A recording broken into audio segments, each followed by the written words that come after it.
നരകത്തിന്റെ ഭീകരമായ രൂപം, ചിത്രം ജിബ്രീൽ അലൈഹിസ്സലാത്തു വസ്സലാമ നേർക്കാഴ്ചയായി കണ്ടു. ആ കണ്ട രംഗങ്ങൾ നബി സല്ലല്ലാഹു അലൈഹി വസല്ലമ തങ്ങളുടെ അടുത്ത് വന്ന് ജിബ്രീൽ അലൈഹിസ്സലാമ പറഞ്ഞു കൊടുക്കുകയാണ്, എന്റെ ഉമ്മത്തുകളിൽപ്പെട്ട ചില ആളുകള്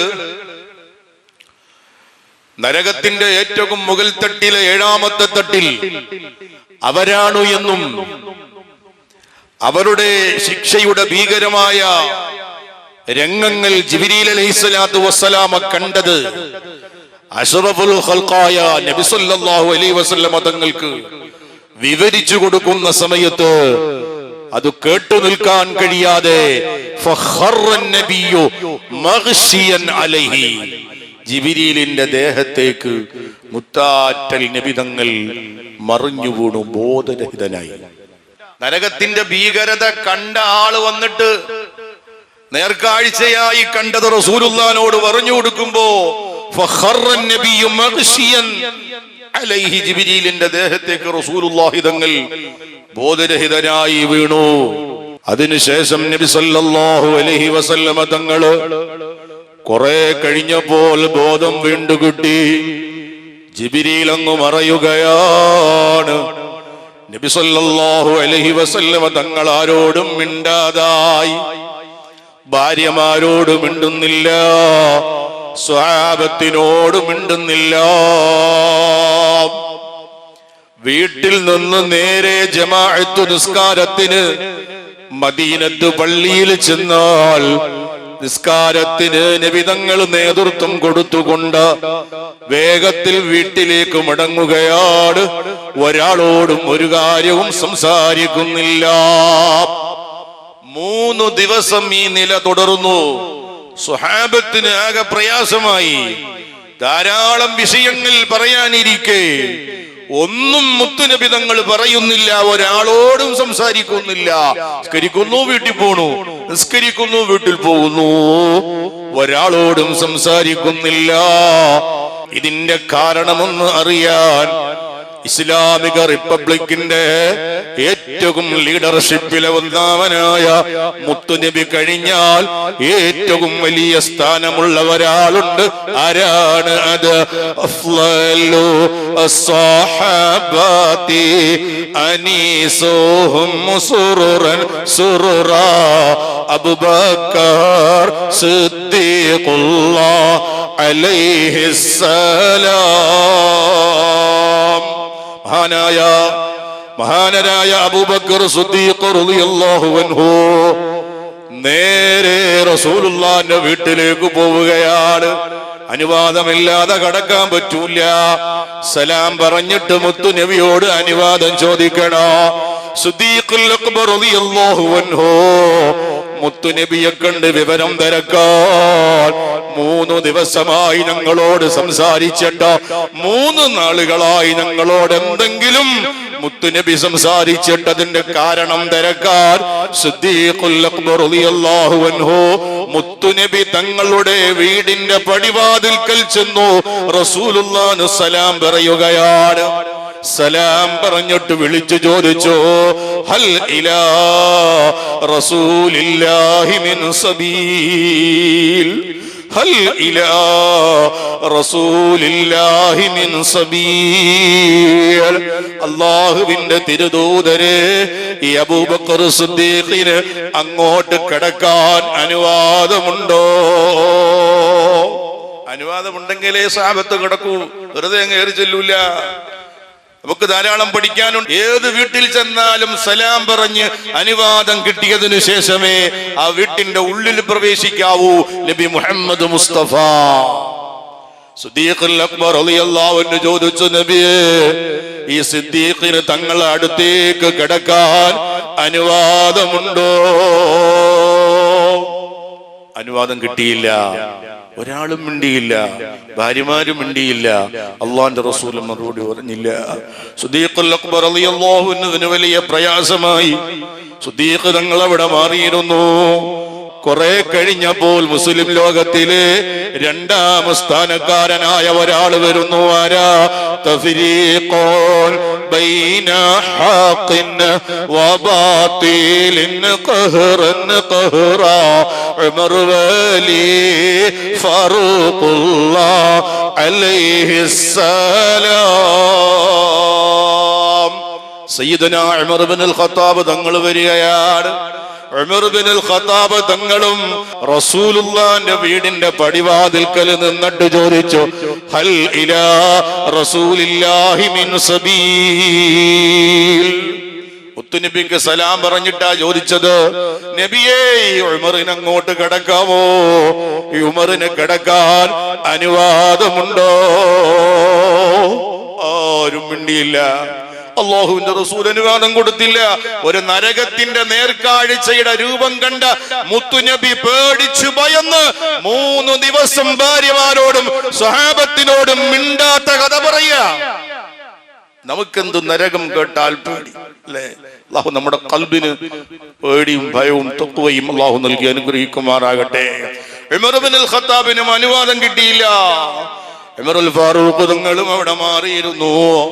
കുറെ കഴിഞ്ഞപ്പോൾ മഹാനരായ സൽമാനുൽ ഫാരിസി റളിയല്ലാഹു അൻഹു, ഫാരിസിക്കാരനായ സൽമാൻ തങ്ങള്, സ്വഹാബിയാണ് സൽമാനുൽ ഫാരിസി തങ്ങൾ വരികയാണ്. സൽമാനും ഇതുപോലെ റസൂലുള്ളാഹിന്റെ സലാം പറഞ്ഞു. ചോദിച്ചു, ഹൽ ഇലാ റസൂലില്ലാഹി മിൻ സബീൽ. ഓ മുത്താറ്റൽ നബിയേ, നിങ്ങളെ ചാരത്തേക്ക് ഈ സൽമാൻ ഒന്ന് കടന്നു വരാൻ അനുവാദമുണ്ടോ? ഒരാളും മറുപടി പറഞ്ഞില്ല. അല്ലാഹുവിന്റെ റസൂലും മറുപടി പറഞ്ഞില്ല. മഹാനരായ സൽമാനുൽ ഫാരിസി റളിയല്ലാഹു അൻഹു എന്തു ചെയ്തു? അല്ലാഹുവിന്റെ റസൂലിനെ കൊണ്ട് സംസാരിപ്പിക്കാൻ ഇനി ഒരൊറ്റ ഒരാൾ വിചാരിച്ചാൽ മാത്രമേ കഴിയുള്ളൂ. അതാരാണ്? ഇന്നഹാ സഹറത്തുൽ മുസ്തഫ. മുസ്തഫായ നബിയുടെ പൊന്നുമോൾ, കരളിന്റെ കഷ്ടമായ ഫാത്തിമത്തു സഹ്റ ബത്തൂൽ.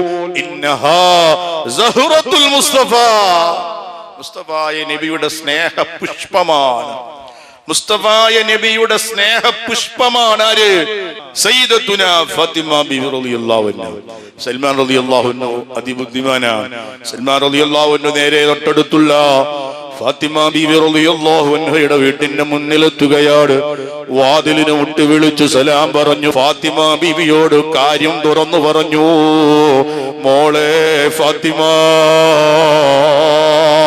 അല്ലാഹുവിന്റെ റസൂല് 3 നാളുകൾ കഴിഞ്ഞു ഞങ്ങളോട് ആരോടെങ്കിലും ഒന്ന് മിണ്ടിയിട്ടോ, ഒന്ന് സംസാരിച്ചിട്ടോ, പള്ളിയിൽ വരും, നിസ്കാരത്തിന് നേതൃത്വം കൊടുക്കോ, വീട്ടിലേക്ക് പോകോ, വീണ്ടും വരും, വീട്ടിലേക്ക് പോകോ, ഒരാളോടും മിണ്ടുന്നില്ല. യാ ബിന്ത റസൂലില്ലാ, ഓ റസൂലുള്ളാഹിന്റെ പൊന്നുമോള്, നിനക്കല്ലാതെ ഇതിനെ സംബന്ധിച്ച് ചോദിക്കാൻ മറുപടി കിട്ടുന്ന ഒരാള് അള്ളാന്റെ ഭൂമിയിൽ ഇനി വേറെ ഇല്ല.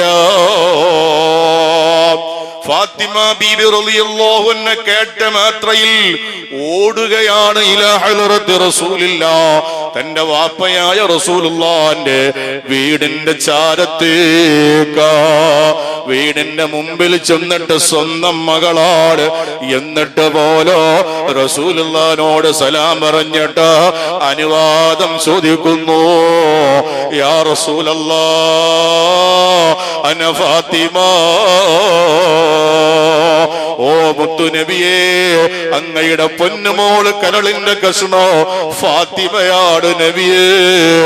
ഹൽ ഇലാ മിൻ സബീൽ, ഹൽ ഇലാ റസൂലില്ലാഹി മിൻ സബീൽ. എനിക്ക് കടക്കാൻ, അങ്ങയുടെ അടുത്തേക്ക്, അങ്ങയുടെ സമീപത്തേക്ക് എനിക്ക് പ്രവേശിക്കാൻ തങ്ങളെ അനുവാദമുണ്ടോ?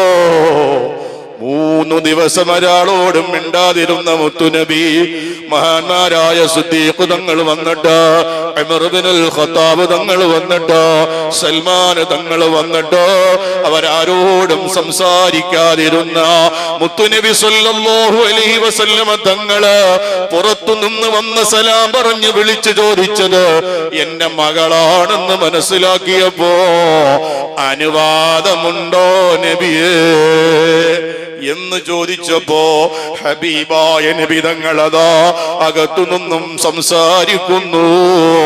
മാബാലു ഖുർറത്തി ഐനി ഫാത്തിമ ഹുജിബത് അന്നി ഇഫ്തഹൂ ലഹൽ ബാബാ.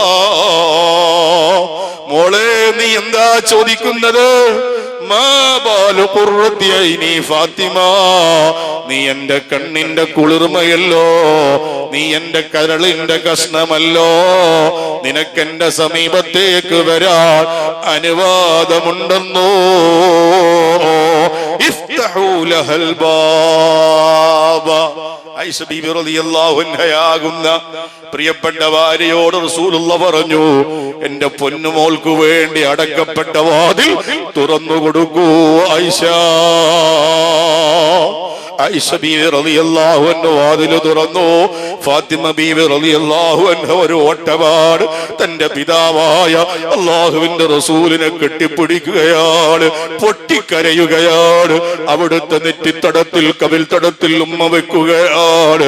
എന്നിട്ട് ചോദിച്ചു, യാ റസൂലല്ലാഹ് മല്ലദീ നസല അലൈക, ഓ പ്രവാചകരെ, ഓ പിതാവേ, നിങ്ങൾക്ക് എന്ത് പറ്റി? എന്തു സംഭവിച്ചു? എന്താണ് ഉണ്ടായത്? എന്തേ ഒരാളോടും മിണ്ടാത്തത്?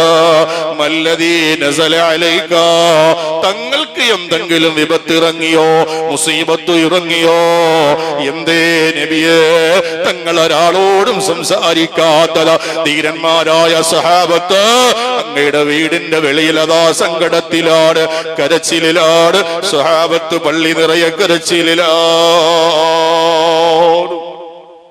ഹബീബായ നബി സല്ലല്ലാഹു അലൈഹി വസല്ലം തങ്ങള് ഫാത്തിമ ബീബിയുടെ ചോദ്യത്തിന് മകളെ ചേർത്ത് പിടിച്ചിട്ട് ഒരു നരകത്തിന്റെ നേർക്കാഴ്ച കണ്ട മുത്തുനബിയുടെ അവസ്ഥയാണ്. ഫാത്തിമ ബീവിയോട് കാര്യങ്ങളെല്ലാം തുറന്നു പറഞ്ഞു. ജിബ്രീൽ അലൈഹിസ്സലാം നരകം കണ്ടിട്ട് ഭീകരമായ രംഗം, ആ നരകത്തിന്റെ ഏറ്റവും മുകൾ തട്ടിൽ 7ാമത്തെ തട്ടിൽ എന്റെ ഉമ്മത്തുകളാണ്, അവർ അതിൽ ഭീകരമായ ശിക്ഷകൾ അനുഭവിക്കുന്ന ആ രംഗം ജിബ്രീൽ എനിക്ക് വർണ്ണിച്ചു തന്നു, പറഞ്ഞു തന്നു. ഫദാലികല്ലദീ അബ്കാനി വഅഅ്സനനി. മോളെ ഫാത്തിമ, അതാണ് ഞാൻ 3 നാള് ഒരാളോടും മിണ്ടാഞ്ഞത്, ഒരാളോടും സംസാരിക്കാഞ്ഞത്. പള്ളിയിൽ പോയാൽ നേരെ വീട്ടിൽ നിന്ന് ജമാഅത്തിന് പള്ളിയിൽ പോണോ, എന്റെ പ്രിയപ്പെട്ട സഹാബത്തിന് പോലോ എനിക്ക് സംസാരിക്കാൻ കഴിയുന്നില്ല. അത്രയ്ക്ക് ഭീകരമാണ്. ജിബ്രീൽ എനിക്ക് പഠിപ്പിച്ചു തന്ന, പറഞ്ഞു തന്ന, വർണ്ണിച്ചു തന്ന നരകത്തിന്റെ ഭീകരത നബി മുഹമ്മദ് മുസ്തഫ. അല്ലാഹു നമ്മളെ കാത്തുരക്ഷിക്കട്ടെ. നബി സല്ലല്ലാഹു അലൈഹി വസല്ലം തങ്ങളുടെ മകൾക്ക് വിവരിച്ചു കൊടുക്കുകയാണ്, മോളെ ജിബ്രീൽ എന്നോട് അതിഭീകരമായ രംഗങ്ങളാണ് പറഞ്ഞു തന്നിട്ടുള്ളത്. എന്റെ ഉമ്മത്തിൽപ്പെട്ട വൃദ്ധരായ ചില ആളുകൾ പാപികളായി പോയതിന്റെ പേരിൽ തൗബയ്ക്ക് അവസരം കിട്ടാതെ, നന്നായി ഒന്ന് തൗബ ചെയ്യാൻ കിട്ടാതെ ഈമാനില്ലാതെ മരിച്ചുപോയ വൃദ്ധരായ വയസ്സന്മാരായ നരബാധിച്ച കുറെ ആളുകളുണ്ട് എന്ന് പറഞ്ഞാൽ, നര നന്നായി ബാധിച്ചവരായിരുന്നിട്ടോ അവർ നന്നായിട്ടില്ല, ദീനനുസരിച്ചു ജീവിച്ചിട്ടില്ല, ഈമാനോട് മരിച്ചിട്ടില്ല. നബി സല്ലല്ലാഹു അലൈഹി വസല്ലം തങ്ങൾ പറയുകയാണ്, അങ്ങനെയുള്ള വയസ്സന്മാരായ എന്റെ ഉമ്മത്തിൽപ്പെട്ട വയസ്സന്മാരായ ദോഷികളായ ആളുകളെ മലക്കുകൾ അവരുടെ ആ നരച്ച ദാടിക്ക് പിടിച്ചിട്ട് ചങ്ങല കൊണ്ടുവന്നിട്ട് ആകെ ബന്ധിച്ചിട്ട് അവരെ നരകത്തിലേക്ക് ഇങ്ങനെ വലിച്ചിഴച്ചു കൊണ്ടുപോകുന്ന സമയത്ത് എന്റെ ഉമ്മത്തിൽപ്പെട്ട വാർദ്ധക്യമെത്തിയ വയസ്സന്മാരായ ചില ആളുകളുടെ അതിരോധനമായ കരച്ചില്, അവരുടെ നിലവിളിയുണ്ടല്ലോ, ഫാത്തിമ അതെന്നെ വല്ലാതെ സങ്കടപ്പെടുത്തി. നിബിതങ്ങൾ പറയാണ്, നരകത്തിലേക്ക് ഈ വയസ്സന്മാരായ ഈ വൃദ്ധരായ ദോഷികളായ ആളുകളുടെ നരച്ച താടിയിൽ പിടിച്ചിട്ട് ചങ്ങല കൊണ്ട് ബന്ധിച്ച നരകത്തിലേക്ക് ഇവരെ ഇങ്ങനെ കൊണ്ടുപോകുമ്പോ അവരിങ്ങനെ വിളിച്ചു പറയുന്നു, വാ ശൈബത്തോ വാ ളഅഫോ വാ ശൈബത്തോ വാ ളഅഫോ. നന്നായി നരബാധിച്ചിട്ടോ എനിക്ക് നന്നാകാൻ കഴിഞ്ഞില്ലല്ലോ, എനിക്ക് വയസ്സായി നരബാധിച്ചിട്ടോ എനിക്ക് റബ്ബേ നിന്നെ പേടിച്ച് ഭയന്ന ജീവിക്കാൻ കഴിഞ്ഞില്ലല്ലോ അല്ലാ, ഇന്ന് ഞാനതിൽ ദുഃഖിതനാണ്. നരകത്തിൽ നരകത്തിലേക്ക് അയാളെ ഇങ്ങനെ വലിച്ചിഴച്ചു കൊണ്ടുപോകുന്ന രംഗം, അയാളുടെ നിലവിളി കേട്ടിട്ട് എനിക്കെന്റെ ഉമ്മത്തായത് കൊണ്ട് സഹിക്കാൻ കഴിഞ്ഞില്ല ഫാത്തിമ. നിബിതങ്ങൾ പിന്നെയും പറയുകയാണ്, എന്റെ ഉമ്മത്തിൽപ്പെട്ട നല്ല ചെറുപ്പക്കാർ, അള്ളാഹുവിന്റെ ദീനനുസരിച്ചു ജീവിക്കാത്ത, ഒരു ഇബാദത്തും ചെയ്യാത്ത, അള്ളാഹുവിനെ പേടിച്ചു ഭയൊന്നും ജീവിക്കാത്ത ആ ചെറുപ്പക്കാരായ ആളുകള്, ഈമാനില്ലാതെ തൗബ ചെയ്യാതെ മരിച്ചുപോയ ചെറുപ്പക്കാരായ ആളുകളെ അവരെ അതാ മലക്കുകൾ പിടിക്കുകയാണ്. അവരുടെ ദാടിയെല്ലിൽ പിടിച്ചിട്ട് ചങ്ങല കൊണ്ടവരെ നന്നായി ബന്ധിച്ചിട്ട് മലക്കുകൾ അതാ അവരെ വലിച്ചിഴച്ചു കൊണ്ടുപോകുമ്പോൾ, ആ എന്റെ ഉമ്മത്തിൽപ്പെട്ട ചെറുപ്പക്കാരുടെ നിലവിളിയുണ്ടല്ലോ, അത് കേട്ടു നിൽക്കാൻ പറ്റൂല ഫാത്തിമ. അവരുടെ നിലവിളി ഇതാണ്, വാ ശബാബാ വാ ശബാബാ വാ ഹുസ്ന സൂറത്താ. എന്റെ നഷ്ടപ്പെട്ടു പോയ യുവത്വമേ, എന്റെ നഷ്ടമേ. നല്ല ആരോഗ്യമുള്ള സമയത്തോ യുവത്വത്തിന്റെ നല്ല നാളില് അല്ലാഹുവേ നിന്നെ പേടിച്ചു ഭയൊന്നും ജീവിക്കാൻ കഴിഞ്ഞില്ല. വാ ഹുസ്ന സൂറത്താ, ഞാൻ എന്റെ ശരീരം മോടി പിടിപ്പിക്കുന്ന തിരക്കിലായിരുന്നു. ചെറുപ്പക്കാര് പറയാണ്, ഞാൻ എന്റെ ശരീരം മോടി പിടിപ്പിക്കുന്ന തിരക്കിലായിരുന്നു. വാ ശബാബാ, എന്റെ നഷ്ടപ്പെട്ട യുവത്വമേ. മുത്തുനബി തങ്ങൾ മകൾ ഫാത്തിമാക്ക് പറഞ്ഞു കൊടുക്കുകയാണ്, ജിബ്രീൽ എനിക്ക് പറഞ്ഞു തന്ന ഭീകരമായ രംഗങ്ങളാണ്.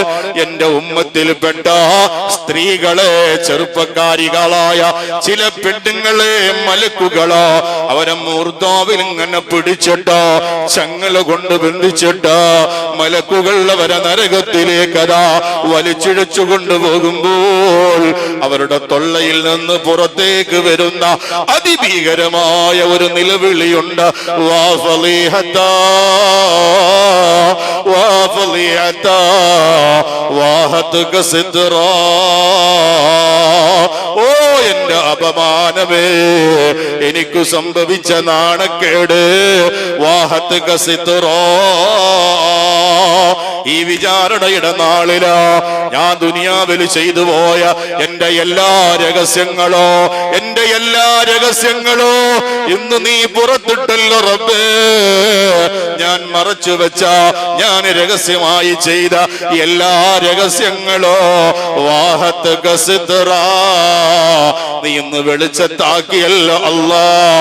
ഞാൻ മറച്ചു വെച്ചതൊക്കെ ഈ മൈസറയിലെ കോടാനക്കോടി ജനങ്ങളോ കേട്ടുപോയല്ലോ അല്ലാ.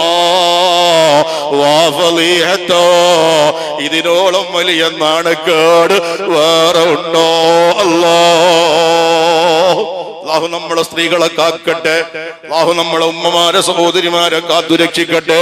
സഹോദരങ്ങളെ, ഒരു വേള ഇവിടെ ചിന്തിക്കണോ, സ്വന്തം ഭർത്താക്കന്മാരെ വഞ്ചിക്കുന്ന സ്ത്രീകള്, വിദേശത്തുള്ള ഭർത്താക്കന്മാർ അവരുടെ രക്തം വിയർപ്പാക്കി അധ്വാനിച്ച് നാട്ടിലേക്ക് പണമയക്കുമ്പോൾ ആ പൈസ കൊണ്ട് അന്യവന്റെ കൂടെ കറങ്ങി നടക്കുന്ന അന്യ ചെറുപ്പക്കാരെ കാമുകന്മാരാക്കിയിട്ട് അവരോടൊപ്പം കറങ്ങി നടക്കുന്ന സ്വന്തം ഭർത്താക്കന്മാരെ വഞ്ചി വഞ്ചിക്കുന്ന, സ്വന്തം ഭർത്താവിനോടൊപ്പം ശയന പങ്കിട്ട ആ കിടപ്പറയിൽ അന്യപുരുഷന്മാരെ വിളിച്ചു വരുത്തിയിട്ട നീ വ്യഭിചരിച്ചുവെങ്കിൽ അതൊക്കെ നിന്റെ ഭർത്താവിനെ തൊട്ട, നാട്ടുകാരെ തൊട്ട, സമൂഹത്തെ തൊട്ട, നിന്റെ ഉമ്മയെ തൊട്ട്, വാപ്പയെ തൊട്ട്, സ്വന്തം മക്കളെ തൊട്ട് പോലെ നീ മറച്ചു വച്ച് ചെയ്ത അത്തരം കഠിനമായ തെറ്റുകൾ മുഴുവനോ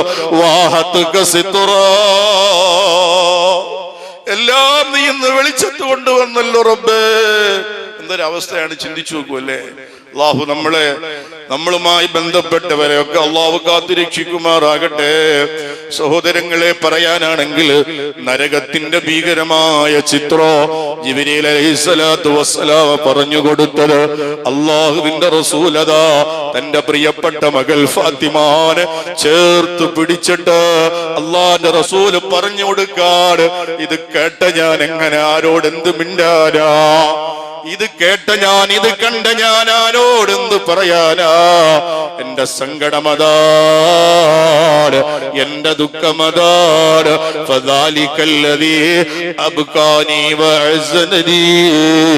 എന്നെ ഈ 3 നാളും കരയിപ്പിച്ചത്, എന്നെ ദുഃഖിപ്പിച്ചത്, എന്നെ ചിന്തിപ്പിച്ചത് അതാണ് കാരണം മോളെ ഫാത്തിമ. പ്രിയപ്പെട്ട സഹോദരങ്ങളെ, വിശാലമായ ഹദീസാണ്, ഞാൻ ചുരുക്കി പറയുകയാണ്. നബി തങ്ങൾ പ്രിയപ്പെട്ട ഫാത്തിമ ബീബിയോട് ഒരു 4 ഹതഭാഗ്യരുടെ കഥ കൂടി പറഞ്ഞു കൊടുക്കുകയാണ്. മോളെ ഫാത്തിമ, നരകം ജിബ്രീൽ കണ്ടിട്ട് അതിന്റെ നേർക്കാഴ്ചയായി എന്നോട് വന്ന് പറഞ്ഞു തരുമ്പോൾ എന്റെ ഉമ്മത്തിൽപ്പെട്ട ഏറ്റവും കഠിനമായ ശിക്ഷയ്ക്ക് വിധേയരായ ഒരു 4 ഹതഭാഗ്യരെ നരകത്തിലേക്ക് മലക്കുകൾ കൊണ്ടുപോകുന്നത് ഞാൻ കണ്ടു ഫാത്തിമ. അത് കേട്ടെനിക്ക് കരയാതിരിക്കാൻ കഴിഞ്ഞില്ല ഫാത്തിമ. ആ 4 ഹതഭാഗ്യരെ അള്ളാഹുവിന്റെ റസൂല് മകൾക്ക് പറഞ്ഞു കൊടുക്കുകയാണ്. ഒന്ന്, ഒരാളെ നരകത്തിലേക്ക് മലക്കുകൾ കൊണ്ടുവരികയാണ്. എങ്ങനെയാണ് കൊണ്ടുവരുന്നത്? ഒരു പ്രത്യേകമായ ഇരുമ്പിന്റെ പെട്ടി. ആ ഇരുമ്പിന്റെ പെട്ടിയില് ഇയാളെ അടച്ചിട്ടുണ്ട്, എന്നിട്ടത് ബന്ധിച്ചിട്ടുണ്ട്. ആ ഇരുമ്പിന്റെ പെട്ടി ആകമാനം തീയാട്, തീജ്വാലയാണ്, അഗ്നിയാട്. അതിലൊന്ന് രക്ഷപ്പെട്ട് പുറത്തു കിടക്കാൻ പറ്റുമോ? ബന്ധിച്ചിരിക്കല്ലേ. സുബ്ഹാനല്ലാഹ്. ഈ വ്യക്തിയെ മലക്കുകൾ ഇങ്ങനെ അതാ ഈ പെട്ടിയിൽ അടക്കപ്പെട്ട നിലയിൽ അതാ നരകത്തിലേക്ക് വലിച്ചു കൊണ്ടുപോകുമ്പോ അത് കണ്ടു നിന്ന വേറെ കുറെ ആളുകൾ ആ വ്യക്തിയോട് ചോദിക്കുകയാണ്, മാകാന അമലുക, ഇത്രത്തോളം ഭീകരമായി അല്ലാഹു നിന്നെ പെട്ടിക്കകത്ത് തീയിന്റെ അകത്തടച്ചിട്ട് നിന്നെ അല്ലാഹു ശിക്ഷിക്കുവാൻ വേണ്ടി നീ എന്ത് തെറ്റാടാ പൊന്നുമോനെ നീ ചെയ്തു പോയതെന്ന് ഇത് കണ്ടു നിന്നവര് ചോദിക്കുമ്പോ ആ പെട്ടിക്കുള്ളിൽ കിടന്നുകൊണ്ട് ആ മനുഷ്യൻ വിളിച്ചു പറയുമ്പോൾ ഇന്നീ മുത്തുവഫീ ഉനുഖി അംവാലുന്നാസ്, ഞാൻ മരിക്കുന്ന സമയത്ത് ചില ഹക്കിടപാടുകൾ എന്റെ ഉനുഖിൽ പിരടിയിൽ ഉണ്ടായിരുന്നു എന്ന് പറഞ്ഞാൽ ചില ആളുകളിൽ നിന്ന് പണം വാങ്ങിച്ചിട്ടുണ്ട്, അത് കടമായിട്ട് വാങ്ങിച്ചതാണ്. പക്ഷേ കൊടുക്കാൻ കഴിഞ്ഞില്ല, അവധി എത്തി കഴിഞ്ഞില്ല, പിന്നെയും അവധി പറഞ്ഞു കഴിഞ്ഞില്ല, കൊടുക്കാൻ പറ്റിയില്ല, പൊരുത്തപ്പെടിക്കാനും പറ്റിയില്ല. അങ്ങനെ അന്യവന്റെ മുതല് അതെന്റെ പിരടിയിലായി പോയി.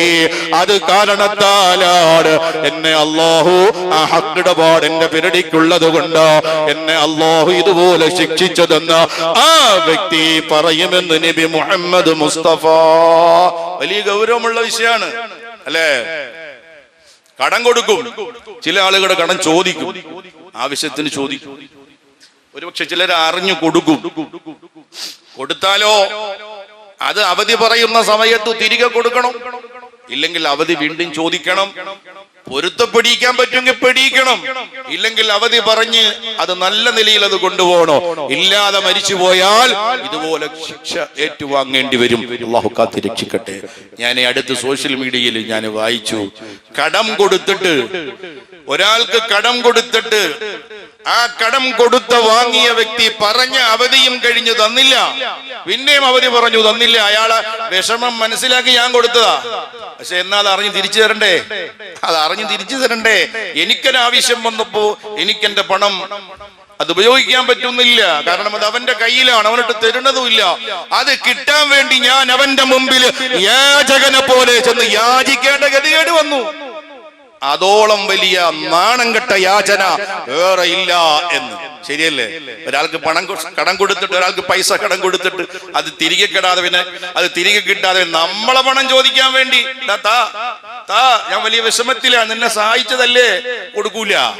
അങ്ങനെയുള്ള ആളുകളുടെ ശിക്ഷയാണ് അവരെ നരകത്തിലെ തീയാൽ നിറക്കപ്പെട്ട ഇരുമ്പിന്റെ പെട്ടിക്കൊക്കെ തടച്ചുകൊണ്ടാണ് പോവുക. അള്ളാഹു നമ്മളെ കാത്തുരക്ഷിക്കുമാറാകട്ടെ. രണ്ടാമത് ഒരു കൂട്ടര് മോളെ ഫാത്തിമ മലക്കുകൾ അതാ വലിച്ചിഴച്ചു കൊണ്ടുപോവുകയാണ്. ആ പോകുന്ന സമയത്ത് അവരുടെ കുടൽമാല വയറ് പൊട്ടിയിട്ട് പുറത്തേക്ക് ചാടിയിട്ടുണ്ട്. അല്ലാഹു കാക്കട്ടെ, അല്ലാഹു നമ്മളെ കാത്തുരക്ഷിക്കട്ടെ. നമ്മളെ പോലെ പച്ച മനുഷ്യരുടെ കഥയായി പറയുന്നത് നബി തങ്ങളുടെ ഉമ്മത്തിൽപ്പെട്ട ആളുകളായതുകൊണ്ട്, നബിയുടെ സമുദായത്തിൽപ്പെട്ട ഉമ്മത്തിൽപ്പെട്ട ആളുകളായതുകൊണ്ട് അള്ളാന്റെ റസൂൽ അത് കണ്ടു നിൽക്കാൻ പറ്റിയില്ല. അവിടുന്ന് വല്ലാതെ കരഞ്ഞുപോയി. ആ കുടൽമാല പുറത്തു ചാടി മലക്കുകൾ ഇങ്ങനെ കൊണ്ടുപോവുകയാണ്. അയാളോട് ചോദിച്ചു, ഇതിനോളം വയറ് പൊട്ടി കുടൽമാല പുറത്തു ചാടി, നിന്നെ ഇതുപോലെ ശിക്ഷിക്കാൻ നീ ചെയ്തു പോയ തെറ്റെന്താണ്? ആ സമയത്തും അയാൾ പറയുന്നു,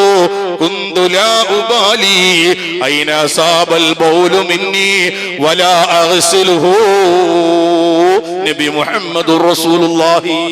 വളരെ ഗൗരവമുള്ളതാണിത്. എല്ലാം ഗൗരവമുള്ളത് തന്നെ, ഇത് അതീവ ഗൗരവമുള്ളതാ. അയാൾ പറയാണ്, കുന്തു ലാ ഉബാലി ഐന അസാബൽ ബൗലു മിന്നി. ഞാൻ മൂത്രമൊഴിച്ചാൽ അത് ശുദ്ധീകരിക്കുന്ന വിഷയത്തിൽ ശ്രദ്ധ കാണിക്കാത്ത, അത് ഗൗരവമായി എടുക്കാത്ത ആളായിരുന്നു ഞാൻ. മൂത്രമൊഴിച്ചാൽ അത് ശുദ്ധിയാക്കുന്ന വിഷയത്തിൽ ഞാൻ ഗൗരവത്തിൽ അതിനെ കണ്ടിട്ടില്ല, അത് നന്നായി ശ്രദ്ധിച്ചിരുന്നില്ല. വല അഗ്സിലുഹു, ഞാൻ അത് നന്നായി കഴുകി വൃത്തിയാക്കിയിരുന്നില്ല. അങ്ങോട്ട് പോകും, മൂത്രമൊഴിക്കും, കഴുകും, പള്ളിക്കകത്ത് കയറും. ഞാൻ മുമ്പ് പറഞ്ഞിട്ടുള്ളതാണ്, വളരെ ഗൗരവമുള്ളതാണ്, ശ്രദ്ധിക്കണം. നമ്മൾ ഇരുന്ന് മൂത്രമൊഴിച്ചാൽ ശാസ്ത്രീയമായി തെളിയിക്കപ്പെട്ട വിഷയം കൂടിയാണ്. നമ്മൾ ഒരാൾ ഇരുന്ന് മൂത്രമൊഴിച്ചാൽ അതേ മൂത്രമൊഴിച്ചു തീർന്ന ഉടനെ ഇനി ഒരു ബക്കറ്റല്ല, നീ 16 ബക്കറ്റ് വെള്ളം കൊണ്ടൊഴിച്ച് കഴുകിയാലും നീ എഴുന്നേൽക്കുന്ന സമയത്ത് നിന്റെ മൂത്രനാളി ഒരു ബെൻഡ് പോലെ വളഞ്ഞിട്ടുണ്ടായിരുന്നു. ഇരുന്ന സമയത്ത് നീ എഴുന്നേൽക്കുന്ന സമയത്ത് ആ മൂത്രനാളി നിവരുമ്പോ കെട്ടിനിന്ന 1-2 മൂത്രത്തുള്ളികൾ പിന്നീടാണ് നിന്റെ പെനിസിലൂടെ പുറത്തേക്ക് വരുന്നത്. അപ്പൊ എന്ത് വേണം? ഗൗരവമുള്ളതാണ്. ആ നജസും കണ്ടാണ് പിന്നെ കാലൊക്കെ നന്നായി കഴുകി ഒലുവൊക്കെ സെറ്റപ്പായിട്ട് എടുത്ത പള്ളിയിൽ, പക്ഷെ നജസാണ്. ശ്രദ്ധിക്കണം, വളരെ ശ്രദ്ധിക്കണോ.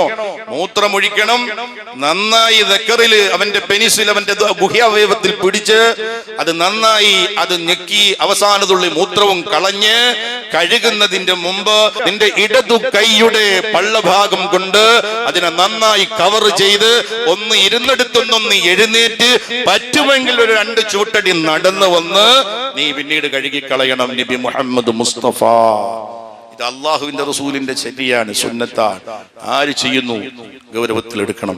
അയാൾ പറയുകയാണ്, എന്നെ അള്ളാഹു ഇത്തരത്തിൽ ശിക്ഷിക്കാൻ കാരണം എന്റെ തെറ്റിതാണ്. മൂന്നാമതൊരാള് നബിതങ്ങൾ പറയുന്നു, മൂന്നാമതൊരു കൂട്ടര് അവരെ നരകത്തിലേക്ക് വലിച്ചു കൊണ്ടുപോകുമ്പോൾ അവന്റെ വായിൽ നിന്നതോ രക്തവും ചലവും ചീഞ്ചലവോ വായിലൂടെ നാവിലൂടെ പുറത്തോട്ടൊഴുകുന്നു. കണ്ടു നിന്നവര് ചോദിച്ചു, മാകാനഅമലുക, ഇതിനോളം വലിയ തെറ്റു നീ എന്താടാ സഹോദര ചെയ്തു പോയത്? അപ്പോഴതാ അയാൾ പറയുകയാണ്, കുന്തു അൻളുറു ഇലൽ കലിമത്തിൽ ഖതീഅ ഫസ്തലദു ബിർറഫദ. നബി മുഹമ്മദ് മുസ്തഫ. മോശം സംസാരം, അന്യമന്റെ ഗീബത്ത്, നമീമത്ത്, ഫസാദ്. നിസ്കരിക്കും, നോമ്പെടുക്കും, ഹജ്ജ് ചെയ്യും, അല്ല 1-ാം ക്ലാസ് മൂമിനിന്റെ എല്ലാ സൂറത്തും സീറത്തും എല്ലാം ഉണ്ട്. പക്ഷേ പുറത്തിറങ്ങിയാൽ കണ്ടവന്റെ ഗീബത്തും നമീമത്തും ഫസാദുമേ പറയുള്ളൂ. ആകെ കുറ്റവും കുറേ പറയുള്ളൂ. സ്കരിച്ചത് അവിടെ തന്നെ കൊണ്ട് കളഞ്ഞിട്ട് പോണ കുറെ ആളുകൾ പാടില്ല. നബി തങ്ങളാ പറയണത്. അത്തരത്തിൽ ശിക്ഷിക്കുന്ന ആളോട് ചോദിച്ചപ്പോഴാ പറഞ്ഞത് കുന്തു അൻളുറു ഇലൽ കലിമത്തിൽ ഖതിഅ, ഞാന് മോശം സംസാരവുമായി നടന്ന അത് കേട്ട് രസിക്കുന്ന എന്ന് പറഞ്ഞാൽ മറ്റൊരാൾ ഗീബത്ത് പറഞ്ഞ അതും കേട്ട് രസിക്കും, അതും കൊള്ളാമെന്ന് പറയും. എന്നിട്ടതോ അതിങ്ങനെ പറഞ്ഞു നടക്കും. ചില ആളുകളുണ്ട്, ചില അശ്ലീലം കണ്ടാൽ കേട്ടാൽ പിന്നീട് അത് നാലാളെടുത്ത് പറഞ്ഞാലേ അവർക്കൊരു രസമുണ്ടാകുള്ളൂ. ഇതൊക്കെ വലിയ തെറ്റാണ്. ഇരിക്കട്ടെ സഹോദരങ്ങളെ, നാലാമതൊരു കൂട്ടരുടെ കഥ നബി തങ്ങൾ ഫാത്തിമ ബീവിക്ക് പറഞ്ഞു കൊടുക്കുകയാണ്. അതാ ഒരു കൂട്ടർ സ്വന്തം ശരീരത്തിലെ മാംസം, പച്ചമാംസം അവർ തന്നെ കടിച്ചിങ്ങനെ തിന്നു പോവുകയാണ്. അയാളോടും ചോദിച്ചു, നിന്റെ ദോഷം എന്തേ ഇങ്ങനെ ശിക്ഷിക്കാൻ? അപ്പൊ അയാൾ പറഞ്ഞു, കുന്തു ആകുലു ലുഹൂമന്നാസി വംശി ബൈനഹും മിൻ നമീമാ. അത് നേരത്തെ പറഞ്ഞതിന്റെ വേറൊരു ഭാഗം നമീമ, ഏഷണി പറഞ്ഞു നടക്കുമായിരുന്നു നബി മുഹമ്മദ് മുസ്തഫ. എന്ന് പറഞ്ഞാൽ ഇവിടെ കേട്ട ഒരു കാര്യം അവിടെ ചെന്നിട്ട് പറയുക, എന്നിട്ട് അവിടെ കേട്ടത് ഇവിടെ പറയുക, രണ്ടുപേരെയും തമ്മിൽ അടിപ്പിക്കുക. അതിനാണ് നമീമത്ത് എന്ന് പറയുക, ഏഷണി പറയുക എന്ന് പറഞ്ഞാൽ. ഇരിക്കട്ടെ സഹോദരങ്ങളെ, ഞാൻ നിർത്തുകയാണ്. കേട്ടു നിന്ന ഫാത്തിമ ബീവി അതാ പൊട്ടിക്കരയുന്നു.